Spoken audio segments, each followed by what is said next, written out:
Hello, everybody, and welcome once again to Apostolic Children's Ministry Podcast. We apologize again for the delay between episodes, but I figure better late than never, and it's not solo. It's myself and Trystan. Hi. And, we're going to recap the last few weeks, maybe talk our way into the holidays, what's going on here, and hopefully we can help you in some way. We've said this a million times. We're going to say it again. We are not experts at this thing of children's ministry, but we are passionate. We do love it, and we try to get better. And if there's anything that we can do or have done that is a benefit to somebody, great. And if there's something that we've done that you've done better, please tell us about it, as we want to improve. So send us any information, recommendations, tips, etc. to info@apostolicsundaySchool.com. And we would be very appreciative of that. And if it's something that we can, we'll share it with others as well through this medium or through some other way. But so Trystan, the last time we did a podcast was November 20th, which was just a few days before our annual Thanksgiving dinner. So let's go ahead and talk about that. It's something that we do every year. And why don't you just kind of walk through what that looks like? We're not going to go in gross detail because I think we already hit some highlights of that. Okay, so it's kind of like a VBS type style where there is... Hold on. Trenton, what's up? I'm so sorry. I was going to ask you to print The flyers. I got you. Yep. So this podcast is raw and unedited. We're in my office, and my nephew just came in, and he asked if we could print flyers for bus ministry. So they're going out at 3 o'clock. Nice. Maybe we should start there before we go into Thanksgiving.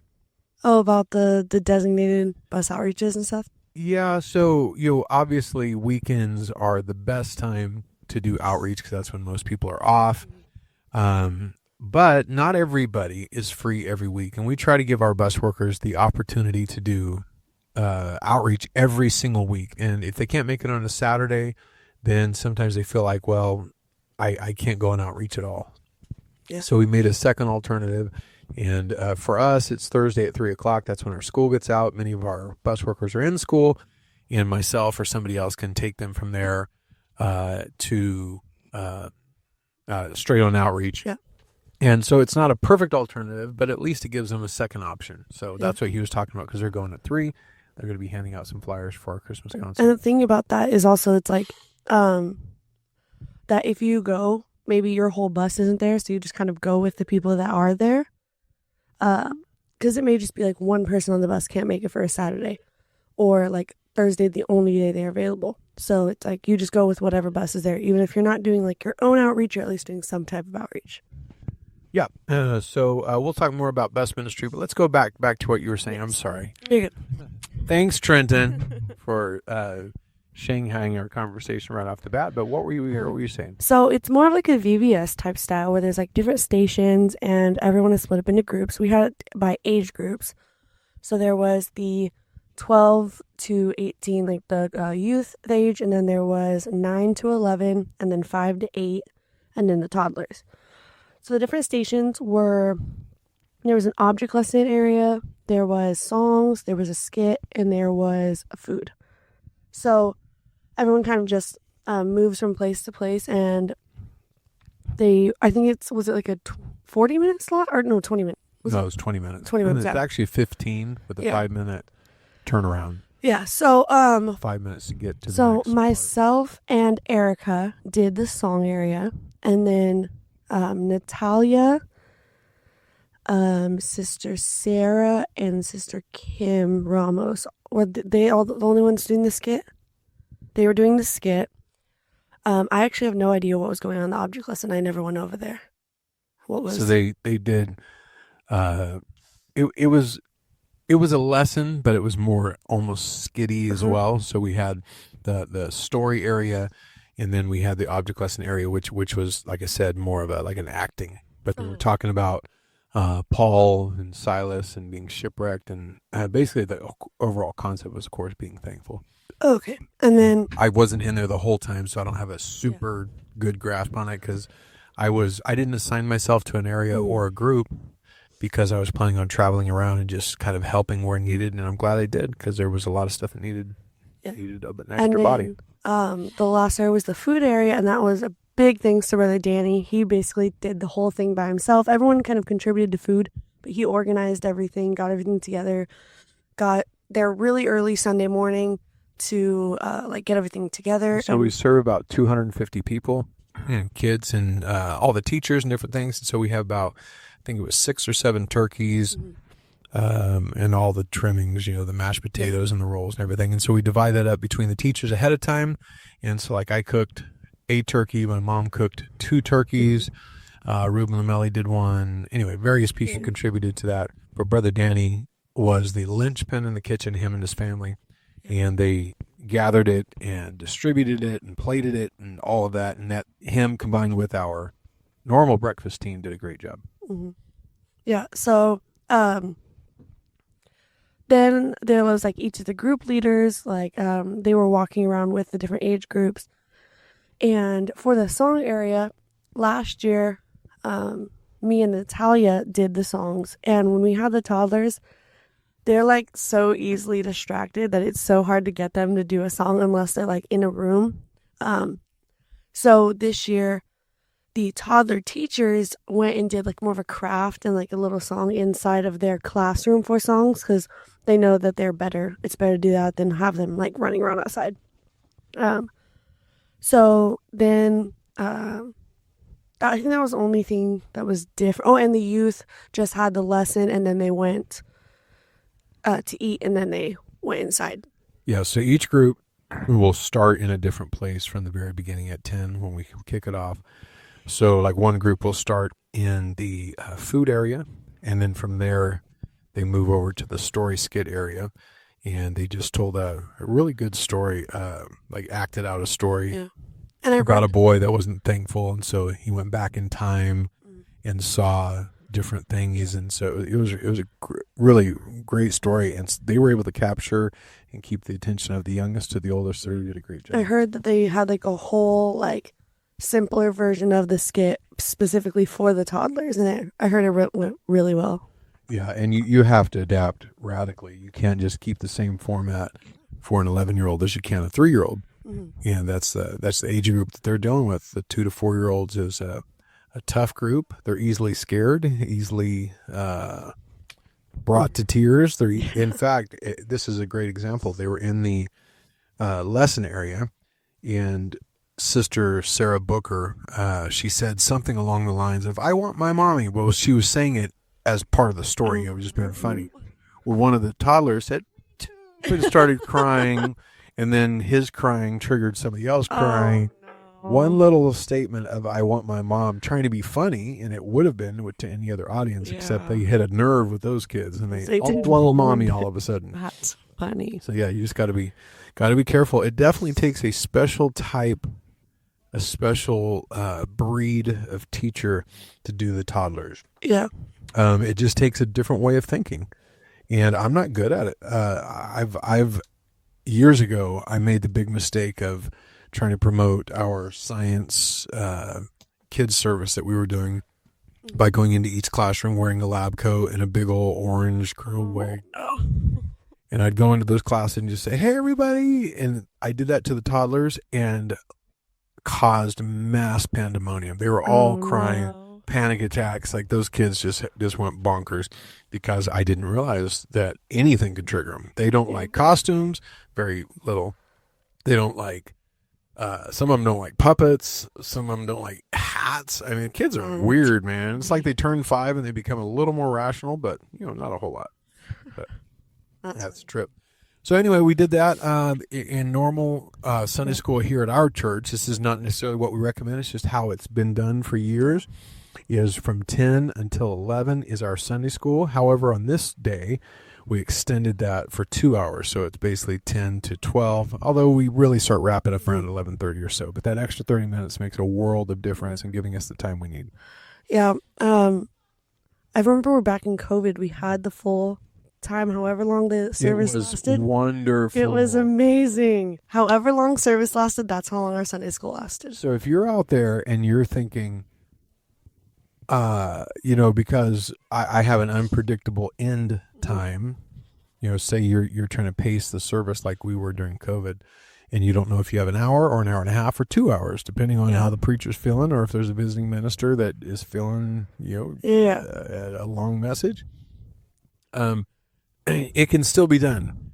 And so we had, several 2-hour Sunday schools, and I just got to tell you, I loved it. I miss so much. I don't think an hour is just not long enough. Yeah, I think for Sunday school, that was really, it got rid of like the panic of we're behind schedule. It was the most freeing experience. Because now, just nothing really panics you. Like, you have 3 segments to go and you have 10 minutes of class. So here's one tip I'll give you, though.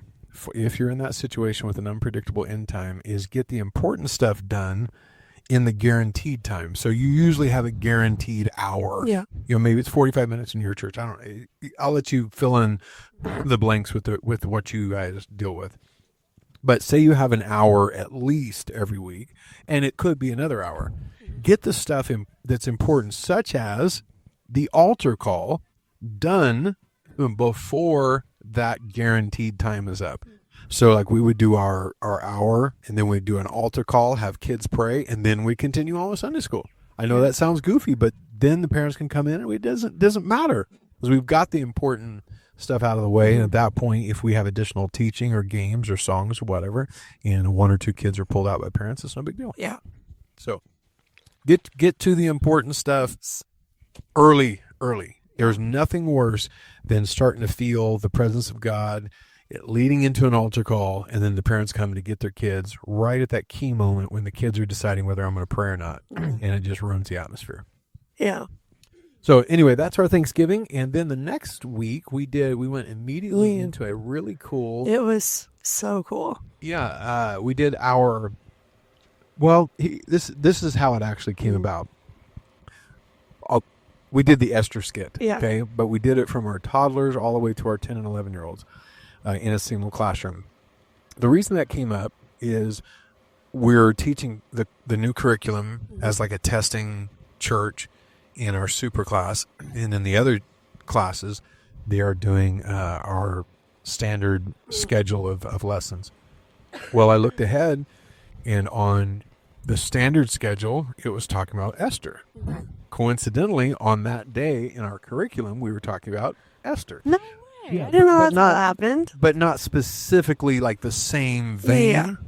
But I was like, hey, why don't we just do this across the board? So I reached out to our teachers, and we ended up doing basically a drama, writing a drama for Esther, or for all of our kids, about the story of Esther, focused on the key phrase, and I love this phrase, for such a time as this. It was so good.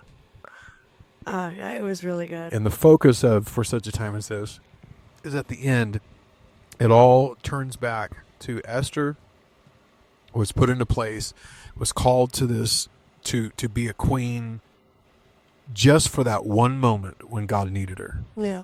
And I was telling all the kids that there will come a time when it'll be your turn. Mm-hmm. And it's now, you as a 6-year-old can look down the road and say, I want to be ready when such time as this comes for me. And I need to step up and be something for God. Yeah, it was a lot of fun. Not only was it just like it was a good altar call, but it was just, I love that kind of stuff. It's fun. Honestly, I feel like sometimes the teachers get a little more excited than the kids do, because we were there for practice the night before. That's a really good sign when the teachers are that excited. Yeah. James Wang said this years ago. He said the litmus test of if you're going to have a good Sunday is how excited you are the night before. Yeah. If you're not excited Saturday night, Sunday morning's probably not going to be very good. If you're pumped and you're like, I can't wait, that's when you know you're going to have a good Sunday morning. Yeah. And we did. I know. I wasn't supposed to, but since I ended up doing the music and stuff. I want to talk about that. Yeah. Right. So I honestly enjoyed doing that more than I enjoyed doing the acting and stuff or anything like that. By the way, if you want a copy of the script that we did for the Esther skit, I'll try to remember to post it in the notes of the podcast. But if I forget, email us at info@apostolicsundaySchool.com and just ask. We'll be happy to share that with you. Yes. So of course we had all the standard characters, and Yeah. it was simple. And we are more ad lib than we are lines, and so like our a scene for this play might be 5 lines long. Yeah. You know, it might say Esther says this, Mordecai says this, the king says this. And really, if you just read those lines, it'd be over in 30 seconds. Yeah. But it's a 10-minute scene, and the 10 minutes comes out of a lot of experience of our teachers reading between the lines and acting and having fun with it. Yeah. So they all did a great job. My brother Larry, years ago, he came up with this weird character of a king. I think he was playing King Herod. Yes. It was so creepy. But it was weird. Yeah, it was, like this. He has a spider walk. It's It like was this almost creepy, like- lurk. It's so weird. It's hard to describe. It's like it's an insane king. It really is. It's like a king that's just like he's snapped, but he's hilarious. And he's so the way he walks, the way he talks, and so he was, of course, King Xerxes. Yeah. We had his wife Sarah as Esther. Yeah. Tristan was Vashti. Yes. I was the narrator who kind of like kept the story moving along. Logan was Haman. He did a great job at Haman. That was fun. Danny was Mordecai. Man, he did fabulous too. Yeah. Everybody did good. Ruben and Keith were soldiers. Sarah and Isaac. Okay, Sarah Toronto was so funny. was amazing. She was so funny. This is what makes me happy. You have and I'm going to say this in quotes, a bit part, Yeah. kind of a filler part. She was the servant to the king. It was so Honestly, funny. it could have been just someone that's no one even remembers. You know, they're in and out. They just hand people stuff. She made it so memorable and so funny. She was hilarious. So she was like the one that told the king that Vashti was not coming in Yeah. to the party at the beginning. She was the one that is reading to the king as he's trying to fall asleep, Yeah. and she's talking about Mordecai and how he found an assassin, or he found out about an assassination attempt on the king. But she did it so hilarious, and then all the rewards that they, of course, gave to this person that turned in, When she was which was looking through the absolutely scroll, nothing. she was looking through the scroll. I just remember she was like, and she like kept stalling and like flipping between different scrolls. It was so funny. She was good. And then she was started good. writing on an imaginary typewriter that I'm pretty sure none of the kids knew what it was. Yeah. But Then we had all of the ladies that were being in the contest. that was so funny too. Erica Tirado, Bree Heatley, the Mercado girls, Annalisa and Elaine. They were really funny. That was so funny. We're not going to go through the whole thing. I wish we would have recorded it, but I do want to say this. So, the night of practice, Saturday night, the people that typically run our sound were not there, and that makes it tough because you have sound effects that you don't have in the script because they kind of come up on the fly, like while you're practicing, or background tracks. Well, Trystan was she was playing Vashti, which is an early part. Yeah, but at that point, she's done. Right? I'm in it for like 5 minutes at the very beginning. And Xerxes doesn't want to see her anymore. Yeah. She's out. And so after that, she ran over to the sound and just started playing with sound while we were practicing. Yeah. Started finding really good backing tracks, really funny sound effects, like the record screech. Yeah. Like at the perfect time. It was funny. There was just when he's trying to sleep, the sleeping music. It was so good, and she took it from a fun skit into like a really, really cool skit. Like when he was in Mordecai's house, she had the cool like Jewish music playing. Yeah. When it was in the castle, it was more kingly, majestic fanfare. It was so good. You did a really good job, and nobody asked you necessarily to amp it up like that. I love that you just stepped up to do it. The same way Sarah did with her part, you did the same with the sound, and it made all the difference. Yeah. But speaking of like the fanfare, I just have to say this. My absolute favorite scene was when Haman had to bring Mordecai around on a donkey. It was one of the funniest scenes I've ever seen in my life. Or actually, no. Or when Haman got dragged out at the very end. I was surprised there was no screaming toddlers at that point. It was funny. It was good. Yeah, it was good. So anyway, it turned into a really good altar call. Yeah. Kids were praying well at the end of that Esther skit. And it was about an hour long, the whole thing, from start to finish. But I love doing those. Now, if we did them every week, they'd get old. Yep. But you do them once a quarter or so, and the kids absolutely love them. That would be a good deal for like our Holy Ghost rally, because I don't know if you know, this year we're going to 2 different Holy Ghost rallies. We're actually having a Holy Ghost rally for 11 and under, and a separate Holy Ghost rally or an alternate month for 12 to 18. Oh, okay. So maybe on that younger one, occasionally we can do more skit stuff like that rather than just like a service. Are we going to do the Easter skit? I remember we did that a couple years ago. We could this year because it's more of a standard Easter. It's not our big drama. We haven't. And I remember we did it one year, or instead of the cross scene, like instead of it being active, we had a freeze scene for the entire thing of the cross, and we had like a narrator and then just music playing in the background. And then we had images, I think, up on and there, I remember afterwards, there was like 3 or 4 kids. I didn't go on bus. I didn't go back on bus that day. There were just 3 or 4 kids just sitting in there sobbing afterwards. It was really good. It was really good. So that was our Esther drama. We have one posted online on our YouTube channel. It wasn't that one. But it's not that one. Yeah. It's very different. That one was very supposed to be funny. It was hilarious. Yeah, it was great. And this one, just a couple weeks ago was funny too, but it was funny in a effective way as far as the ending in an altar call. The other one was for a vacation Bible school, so it wasn't trying to lend itself to that. Then last week was December 8th. Yes. And that's when we had, we started talking about keeping Jesus first, especially on the holidays. And our, everybody's holiday schedule gets so crazy around, the Christmas time and stuff. So like at our church, we have Sunday school on the 1st, the 8th. The 15th is our big Christmas concert and all church Christmas party, which is in the afternoon. So we don't have it in the day. We don't have Sunday school. And then 22nd we will have Sunday school on the 22nd, 29th, but I'm out of town on both of those. So yeah, it's just a I didn't know that. A wild time. So we do not have Sunday school coming up on the 15th. But on the 8th we talked about keeping Jesus first, especially in the holidays. That was our deal. We do this every year. Now we'll teach it differently every year, but that's what we taught. In our class, we changed the format a little bit. Normally we do the 7-minute chunks. We did them a little bit longer. So we did like 10 and 12-minute chunks.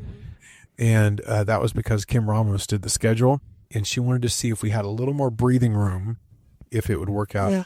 And those are probably more accurate. Like we call them a 7-minute segment, but sometimes we last 7 minutes. We wax eloquent. Yeah. And it goes longer, which is a good thing rather than like running out of content and running out of time. But we actually ended perfectly on time. So I'm going to go through that super quick. They did a game. They did a Bible Jeopardy game, Brother Danny and Brother Ruben. It was a lot of fun. Bree Hinckley did a song. Don't remember the name of the song, but it was really cool. It was a Christmas action song. And I remember the chorus is like, fa la la la la la hallelujah. So I can't remember. I'll see if I can find it. That's funny. And then we did the skit, which was just a story. Sarah narrated it, and then Bree kept coming in and messing up what the Christmas should really be all about. So she comes in with all these shopping bags and talking about how important it is that she outspends her sister-in-law. Yeah, it's a hoot. She leaves, and then her bratty kid comes in, which was Natalia, and starts. Oh, wait, is Tally back into this school? She's dipping her toe in, but not really. Okay. So she throws herself on the ground, kicking and screaming like she's in a shopping mall. I want candy. I want. So she's flipping out. Bree comes back in and starts doing the gentle parenting thing. Oh, it was hilarious.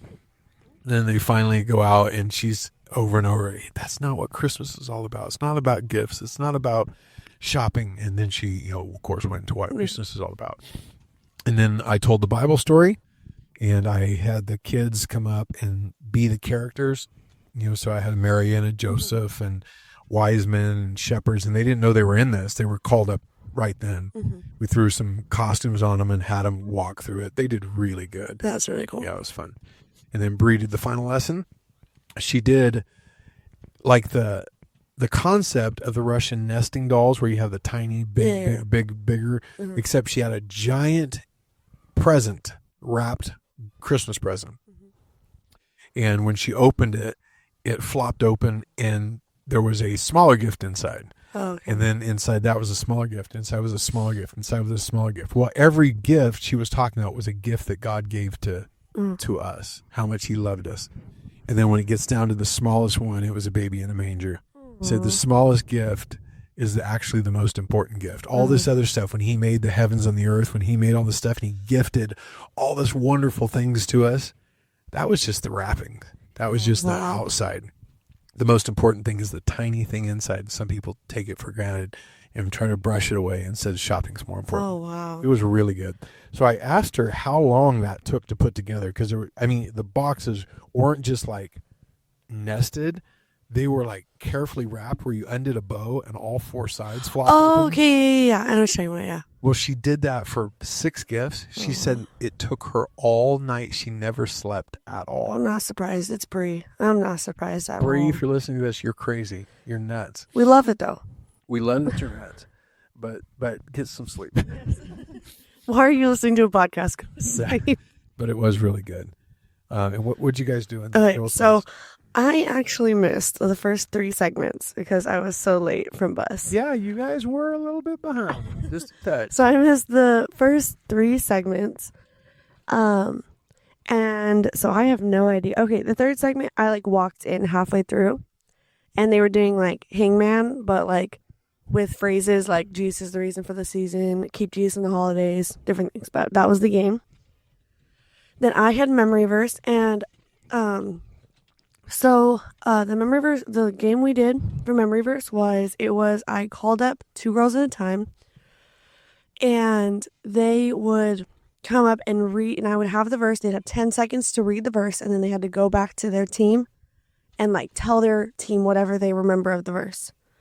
And it would keep on calling up girls until the team thought they could get it perfect. And then to get perfect, they had to go back and we had to keep on going. And the girls were really close. They were like 2 words off. But by the end of it, then we said it all together. We got it all memorized, like as a class. The second action song, I don't remember what it was, but it was. We don't have to go through everything. I'm saying it was really good. Detail. The final lesson, me and Erica were so like, it was so good. Me and Erica were like, how does she come up with this? It was Haiti, and it was that she was talking about this hot chocolate that she made, and she loved it, and it's so good. It's her favorite recipe. Like, it's so good. She made it this morning, so. She calls one of the girls up, and she gives it to him.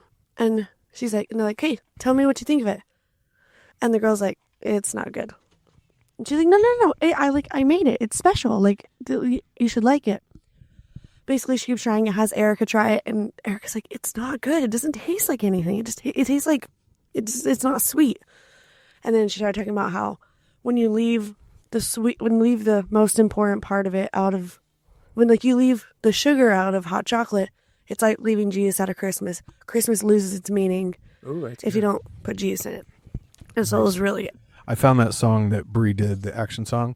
It's called Joy, and in parentheses, Sing and Shout by North Point Kids. I love North Point Kids. They have some pretty good songs. Some of it's a little too rocky. Rocky. That's a great word for it. And that drives me nuts. Yeah, but this one's but pretty Your Love for Me is by them. Your Love. That song was so good. I love that song. But yeah, so that was the toddlers was so cute. They did kind of how you did, where they called the kids up and they did a little Christmas story. I saw the pictures. It was so cute. Yeah. So we all talked about the true meaning of Christmas, and we're all caught up. We're all caught up. Bus ministry. Okay, let's cover that real quick. Where are we at? Let me get the. I haven't been on bus ministry for a couple of months because I'm trying to focus on our Sunday school. Brother Julian and Sister Kim are covering that. They're doing a great job with that. And so I leave it in their capable hands. Not that I don't care about it. It's just that I need to be elsewhere, unfortunately. So And I wish I could clone myself. Do you think that's I ever? think we would all in the appreciate concept? that. I need about 6 of me. I think we Then would I can stay home and do nothing while my other 5 people just do their. Yeah, isn't that great? Okay, so on the Thanksgiving, the totals was 13 on blue, 17 on red, 22 on orange, 17 on green, 18 on yellow, for a total of 87. Then on the Esther one, it was red 8, blue 17, orange 15, green 14, yellow. Yellow is really cool. So this was the first week that our yellow went to the San Bernardino church. That's one of our daughter works. So 7 of our bus kids went to San Bernardino church. So we have a bus that used to drive 40 minutes one way to go pick up these kids, which we're excited about. You know, we love to pick them up. And the reason that started is they were existing kids that we used to pick up that moved out there, and they begged us to come get them. They didn't have to beg very hard. We wanted to get them. Problem is, it's 40 minutes each way on the drive. And then we have, it gradually starts to grow a little bit. And you have multiple stops. And so sometimes it'll take an hour and a half for your 40 minutes there, 40 minutes back. Just the drive. And you got to do that twice. You know, drop them off. Well, the San Bernardino daughter work is within 10 minutes of those kids' house. So it worked out really well for them to just start picking them up. And so we're seeing how that goes, but so far so good. I think it's exciting that our daughter work has a bus ministry. Yeah. And then this week was really exciting. So green had 14, blue had 15, red had 11, orange had 30, and yellow had 6. Trystan is the bus captain of Orange, so she's rather excited. I am excited. That's a lot of bodies. Yeah. Of course, they only showed up for 5 minutes of class, but hey, I'm kidding. I'm messing. We were, I think, like 15 minutes late, which is not ideal. But it was worth it. For me, at least, it was worth it. So with that, what was really cool is we literally doubled. From last week, we had 15. This week, we had 30. Which is really cool. So next week, you better have 60. I don't know about that one. But a really cool story. We were at our main area, our main stop for bus. And that we have this little boy on the bus. He's so excited about Sunday school. And he tells all his friends, "You're coming to church with me. You're coming to church with me." And one of his friends who lives at the apartments next door was riding over on his bike. It was an electric, kind of like the trail bikes we have, but it was electric. And he was like, "You should come on our bus." And he was like, "I don't know." He's like, "Let me call my mom." So he calls his mom from my phone. I'm standing right there. He's like, "Mom, there's a bus." And the kids, he was telling me that his friend goes there. They said, "Can I go?" And she said, "Can you bring your bus on? Can you bring your bike with you?" And I look at it, and he looks at me. He's like, "Can I?" I was like, "You have to leave it on the bus. You can't take it off the bus." And he was like, "Yeah, okay." He's like, "Mom, they said I can bring my bike." So we loaded his bike up on the bus, and he came. And he said he came a long time ago. He hasn't come in a long time, but he came for the first time in probably a little over a year, maybe a little under a year. And then we had 2 new kids, and we had a mom and her 2 kids come for the first time since the spring. That's super cool. Yeah, it was exciting. That's exciting. Yeah, going from 15 to 30 in 1 week is great. Yeah. So it's been a lot of fun. We do have some big developments that have happened on the curriculum since our last podcast. Quarter 1 is officially released. It is out. It is in the wild. We have axcurriculum.com, and you can go there and order the digital copies. But even since then, since that was released on December 1st, we have now become live on Amazon. And you can order it directly from Amazon. Just search for Axe in Action Curriculum, and you can find it. But one quick note is if you were in the initial order from December 1st to about December 8th, we had quite a few orders come in. And the reason we didn't just have you go directly to Amazon is, first of all, it wasn't quite ready. We needed about 2 more weeks of prepping to get the books where we really wanted them to be. I mean, they were okay, but we added a lot of content just in that week.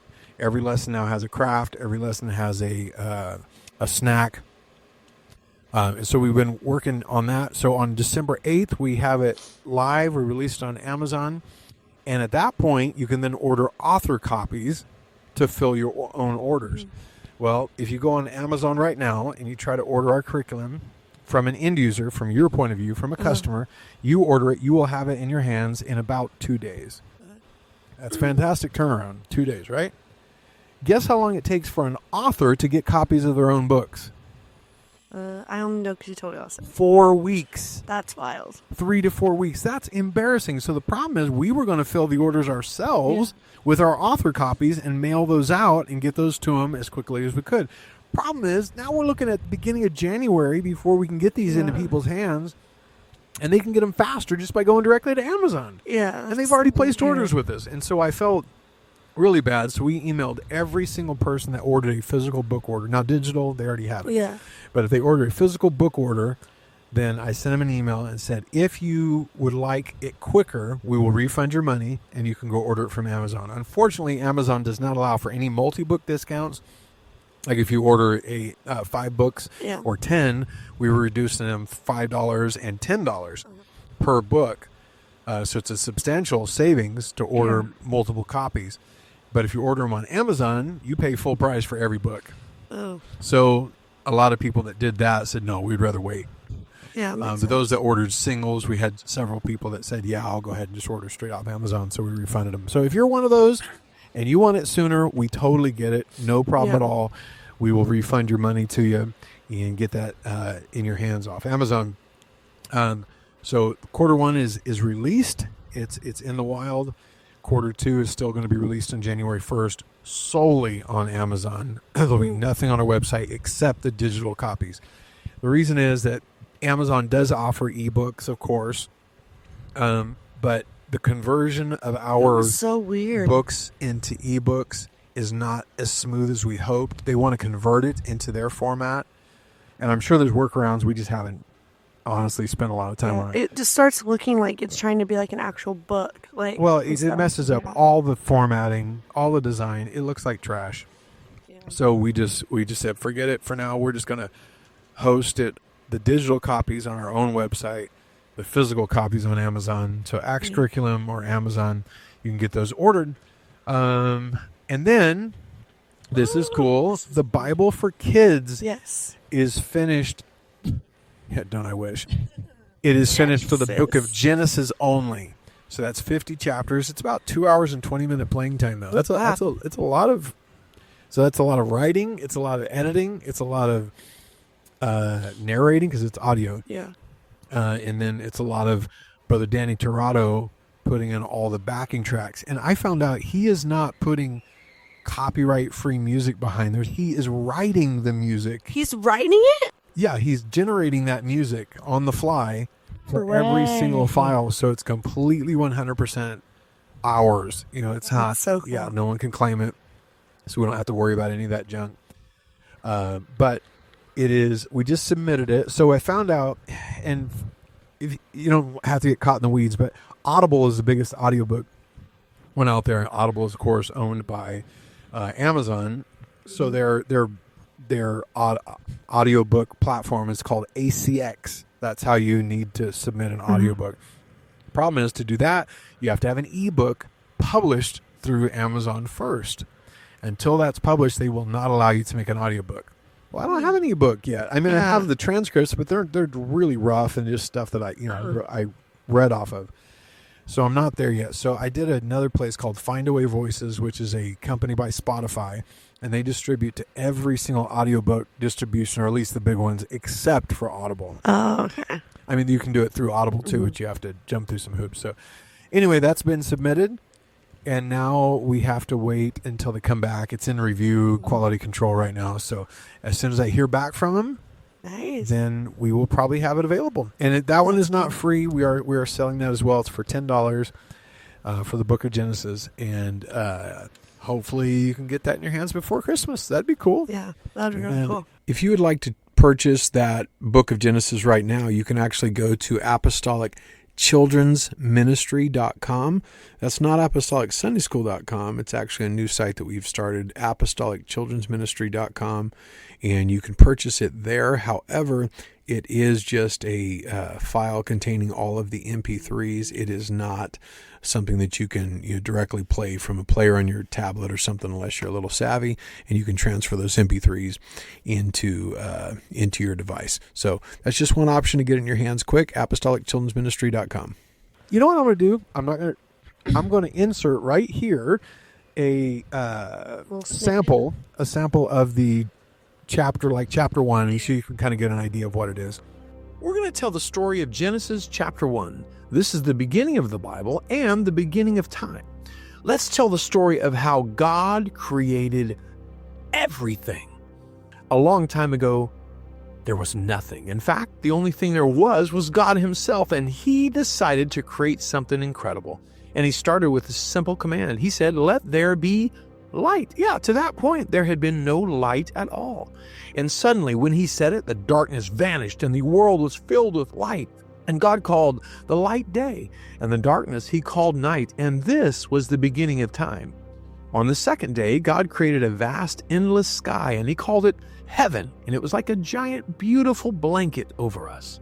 The third day was full of excitement, because that's the day that God said, "Let waters come together, let dry land appear." And when he did that, the earth appeared with all of its rolling hills and towering mountains, and the gathering waters, those became the oceans. And You can look for it's called Bible for Kids, Book of Genesis, and then it's by Philip Booker and Apostolic Children's Ministry, and then I have, of course, Danny on there for all the lyrics. So pretty exciting, and as soon as that's available, we'll put out something so people can know about it. But That's so cool. anyway, it is 12:21. We're 9 minutes early. Woohoo. We are going to wrap this one up, but we will see you next time.